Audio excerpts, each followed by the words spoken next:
तो चलिए आज बात करते हैं भारत के दिल की यानी मध्य प्रदेश की। कैसे बना ये राज्य, इसकी कहानी बड़ी दिलचस्प है। जब हम किसी राज्य का नक्शा देखते हैं तो क्या सोचते हैं? यही ना कि ये सीमाएं तो हमेशा से ऐसी ही होंगी, पर असल में ऐसा है नहीं। किसी भी राज्य का बनना, खासकर भारत में, इतिहास की एक बहुत उलझी हुई पहेली को सुलझाने जैसा है। और आज हम मध्य प्रदेश की इसी पहेली को सुलझाने की कोशिश करेंगे। आज जो मध्य प्रदेश हमें दिखता है, उसे समझने के लिए हमें थोड़ा पीछे जाना होगा, अंग्रेजों के जमाने में। देखिए, 1947 से पहले का जो भारत था वो आज जैसा बिल्कुल नहीं था। और बात करें मध्य प्रदेश वाले इलाके की, तो यहाँ अंग्रेजों का शासन करने का तरीका बड़ा अनोखा था।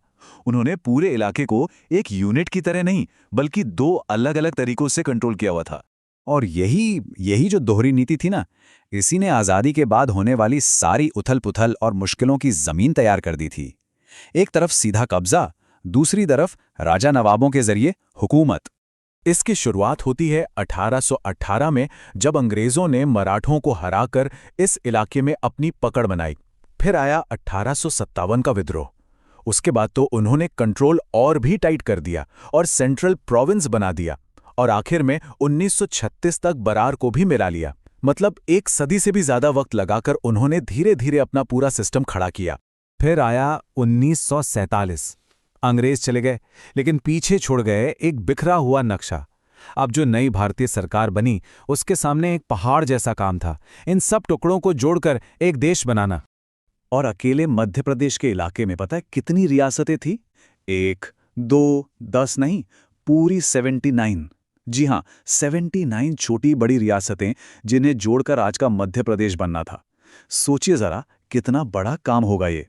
तो सवाल था कि इन 79 टुकड़ों का करें क्या? इसका हल निकाला गया एक बहुत ही स्मार्ट 3 स्टेप्स वाले फॉर्मूले से। पहले तो सारे इलाकों को उनकी कैटेगरी में बांटा गया, फिर उन्हें 3 बड़े ग्रुप्स में डाला गया और आखिर में इन ग्रुप्स को नाम दिया गया पार्ट ए, पार्ट बी और पार्ट सी। तो चलिए अब एक एक करके इन तीनों पार्ट्स को समझते हैं कि ये थे क्या और इनमें कौन-कौन से इलाके शामिल थे। सबसे पहले बात करते हैं पार्ट ए की। ये हिस्सा सबसे सीधा और सरल था। इसमें वो इलाके आते थे जिन पर अंग्रेज सीधे हुकूमत करते थे, यानी सेंट्रल प्रोविंस और बरार। इसकी राजधानी बनी नागपुर और इसमें कुल 15 रियासतें मिलाई गईं। अब आता है पार्ट बी, जिसे नाम दिया गया मध्य भारत। इसमें बड़ी-बड़ी और ताकतवर रियासतों को शामिल किया गया, जैसे ग्वालियर और इंदौर। और ये रियासतें इतनी पावरफुल थीं कि यहां एक नहीं बल्कि 2-2 राजधानियां बनी। ग्वालियर सर्दियों के लिए और इंदौर गर्मियों के लिए। इसमें कुल 25 रियासतें थीं।